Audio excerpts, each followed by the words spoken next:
मैं थोड़ा बहुत इतिहास इनका लेके आया हूं। 1915 में हिंदू महासभा की शुरुआत हुई और फैक्ट्स हैं, जो भारतीय जनता पार्टी का आदमी ये कहता हो मैं गलत कह रहा हूं तो वो बता दे कि भाई ये फैक्ट गलत है, हम अपने आप को सुधार लेंगे। मगर मेरी जानकारी में मैं वेरीफाई करके आया हूं कि ये फैक्ट्स हैं। हिंदू महासभा की शुरुआत 1915 में हुई। इसके मुख्य नेता जो जाने जाते हैं वो हैं विनायक दामोदर सावरकर, श्यामा प्रसाद मुखर्जी, आप लोगों ने नाम सुना होगा। हालांकि श्यामा प्रसाद मुखर्जी ने बाद में वे आरएसएस के लिए भी कई उनके विचार जो है आरएसएस माना करती थी, और बाद में उन्होंने भारतीय जनसंघ जो है श्यामा प्रसाद मुखर्जी जी ने शुरू किया। तो मेरी बचपन से आदत रही, जब भी मैं किसी बुजुर्ग से मिलता हूं और उनसे उनकी डेट ऑफ बर्थ पूछता हूं तो मेरे दिमाग में एक ही बात आती है कि आज़ादी से पहले के हैं, आज़ादी के बाद के हैं।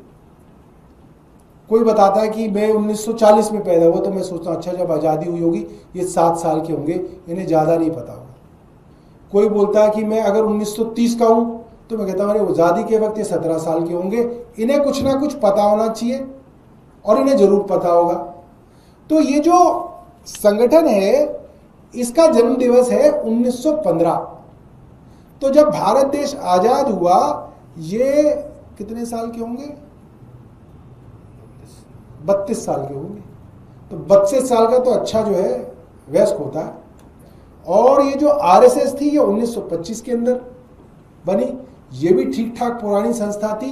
तो मन में ये सवाल आता है कि आरएसएस और हिंदू महासभा ने भारत की आजादी में क्या कंट्रीब्यूशन किया वो ढूंढा जाए। तो हमें तो ढूंढने से कोई खास कुछ मिला नहीं। अगर कोई हो डॉक्यूमेंटेड फैक्ट हिस्ट्री का कि 1915 और 1925 की संस्थाएं 1942 में क्या कर रही थी जब गांधी जी ने भारत छोड़ो आंदोलन की शुरुआत की थी, तो मजा आए। तो मैं आपको बता देता हूं, मेरी जानकारी के अनुसार 1915 में जन्मी हिंदू महासभा और 1925 में जन्मी आरएसएस ने क्विट इंडिया मूवमेंट का विरोध किया था। ये क्विट इंडिया मूवमेंट में शामिल नहीं हुए थे। इन्हें लगता था कि ये समय आजादी का नहीं है।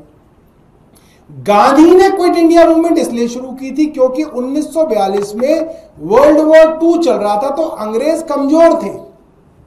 अंग्रेज जो थे वर्ल्ड वॉर के अंदर व्यस्त थे, तो ये सही समय था कि उनके खिलाफ एक बड़ा आंदोलन करके उन पे दबाव बनाया जाए। मगर आरएसएस और हिंदू महासभा इसके विपरीत ये कहती थी कि ये समय ठीक नहीं है, बल्कि आरएसएस और हिंदू महासभा के बड़े बड़े नेताओं ने हिंदुस्तान के हिंदुओं से अपील की कि आप सब लोग 1942 की वर्ल्ड वॉर 2 में अंग्रेजों की फौज में शामिल हो जाइए। तो एक गांधी थे जो उस वक्त क्विट इंडिया मूवमेंट चला रहे थे, भारत छोड़ो आंदोलन चला रहे थे, और एक आरएसएस और हिंदू महासभा थी जो अंग्रेजों की फौज में हिंदुओं की भर्ती करा रही थी। और क्विट इंडिया मूवमेंट में इन्होंने फॉर्मली जो है पार्टिसिपेट नहीं किया।